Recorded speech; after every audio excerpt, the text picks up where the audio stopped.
আপনার গাড়িতে স্পিড মিটারে আছে 100, 120, 140 কিলোমিটার, কিন্তু আসলে আপনার গড় যাতায়াতের গতি হচ্ছে 6-7 কিলোমিটার। তো এর ফলে ফুয়েলের অপচয় হচ্ছে, আপনার সময় নষ্ট হচ্ছে, সব কিছু নষ্ট হচ্ছে। তো এই জন্য ঢাকা শহরে মূল এই যে জেল হাফিজ যে কথাটা বললেন যে অ্যাক্সিডেন্ট এবং এই যে শ্লথ গতি, এগুলোর মূল কারণ হচ্ছে আমাদের বিশৃঙ্খলা। এখানে রাস্তার অভাব আছে, এটা ঠিক, কিন্তু যে রাস্তা আছে সেই রাস্তা ব্যবহার করেও কিন্তু আমরা আরও বেশি গতি আনতে পারি এবং আরও নিরাপদ যাত্রা করতে পারি।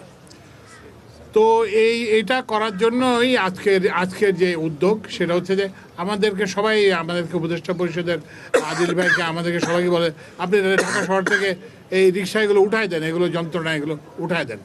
কিন্তু আমাদের সবাইকে মনে রাখতে হবে, এই যে একটা রিক্সা মানে কিন্তু রিক্সা না, রিক্সার পেছনে একটা পরিবার আছে, একটা জীবিকা আছে। এটা আমরা চাইলেই কিন্তু এটা উঠিয়ে দিতে পারি না। তো ওই জন্যই এখন আজকে আমরা যেটা করছি, কয়েকটা জিনিস করা হচ্ছে।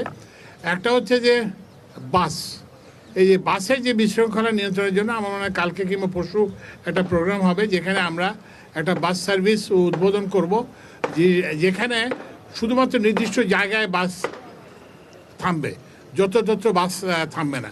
তো আমি মনে করি এইটা একটা শৃঙ্খলার উপাদান হবে এবং ক্রমান্বয়ে এটা আমরা অন্যান্য রুটেও আমরা সম্প্রসারণ করব। আর দ্বিতীয় যে সেটা হচ্ছে যে আজকে এটার দুটা ভাগ আছে। একটা ভাগ হচ্ছে যেটা বললাম যে ট্রেডিশনাল রিক্সাতে প্রযুক্তি ব্যবহার করে, উন্নত মানের ব্যাটারি ব্যবহার করে এবং ওই জিও ফেন্সিং মানে নির্দিষ্ট এলাকায় চালানোর ব্যবস্থা করে একটা শৃঙ্খলা আনার চেষ্টা করা হবে।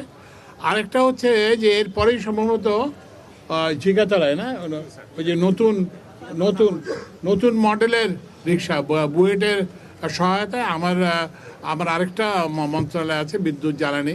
তো বিদ্যুৎ জ্বালানি মন্ত্রণালয়ের সহযোগিতায় করা হয়েছে, ডিজাইনটা করা হয়েছে। তো এইখানে আগের উদ্যোগের সঙ্গে আমরা আশা করতেছি যে এই উদ্যোগটা আস্তে আস্তে আমরা এটা 4টা পাইলট হচ্ছে, আমরা এটা সারা শহরে ছড়িয়ে দেব এবং আমরা সাফল্যের ব্যাপারে আশাবাদী। কারণ হচ্ছে যে আমাদের আগে আমরা সরকার যে কাজ করতো আলাদা আলাদা কাজ করতো, এখন ওই যে মিউনিসিপ্যালিটি কাজ করতে, সিটি কর্পোরেশন কাজ করতে, অন্য কারোর সঙ্গে যোগাযোগ নাই।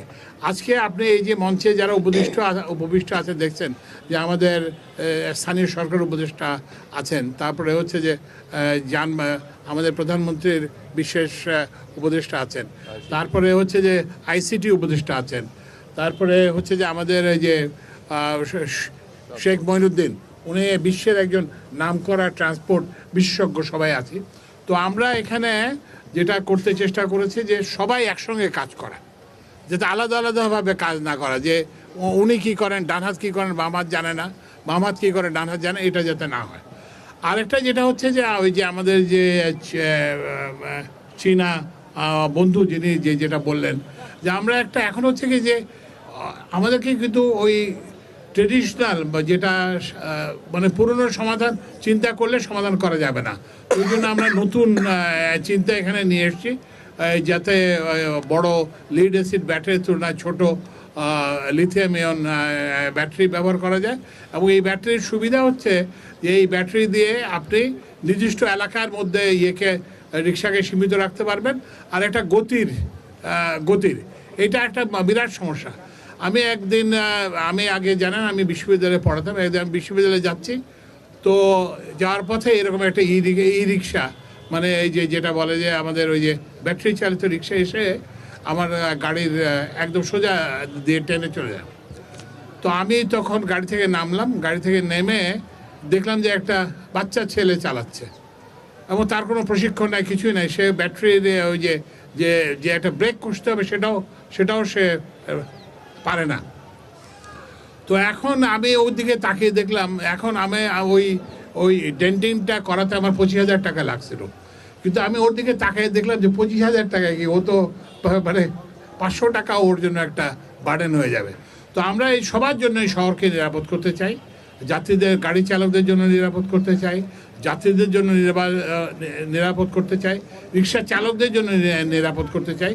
আমরা আশা করি যে আপনারা আমাদের এই উদ্যোগে সহায়তা করবেন এবং এই সহায়তার ফলে আমরা এই শহরকে আবার একটা বসবাসযোগ্য নগরীতে পরিণত করতে পারবো।